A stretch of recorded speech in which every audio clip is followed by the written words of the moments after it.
juxtaposition to what President Trump is doing, having huge rallies with large groups of people who are packed in together. It's not safe, and it's not modeling good behavior.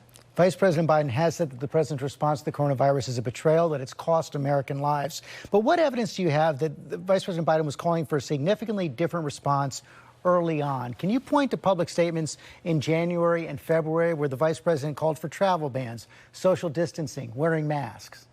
Well, I can do you one better, George. In October 2019, Vice President Biden warned that we were susceptible and vulnerable to a pandemic.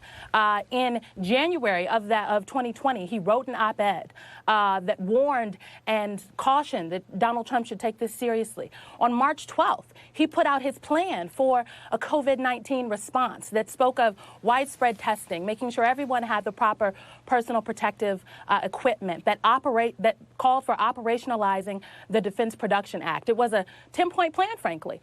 Later on, about a month or so later, Vice President Biden actually had the opportunity to speak with President Trump about this very issue. In public statements, he urged President Trump to take his advice, please adopt his plan, because Vice President Biden was concerned about what's most important for the American people. On the contrary, though, George, I will just note, those Bob Woodward tapes, as you noted earlier, were very explosive.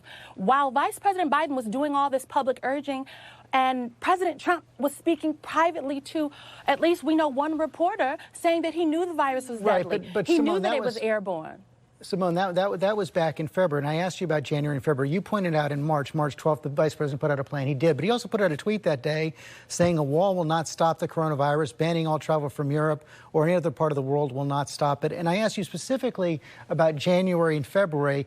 I saw the op-eds the vice president wrote in October. I saw the one he wrote in January, but he didn't explicitly call for travel bans or social distancing or wearing masks.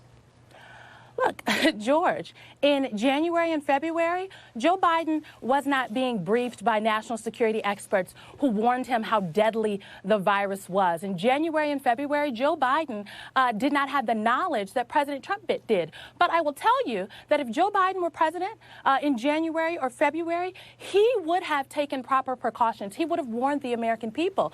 He would have told folks to social distance. He would have modeled good behavior in wearing a mask. But I will note, in January, as you noted, he wrote that op-ed. And so the reality here is Donald Trump had information that could have made a difference, not just 7 months ago, but it could have made a difference for us right now, George. I'm thinking about the folks who are sending their children to schools across this country tomorrow, not knowing if they're safe. I'm also thinking about the parents who are trying to juggle working from home or setting up childcare because their children cannot go to school, and they're setting up schools in their kitchens and basements. I'm concerned about the folks who are going to work in grocery stores and person-to-person services who do not have the proper personal protective equipment because Donald Trump, the president of the United States, has not moved to ensure that it is so.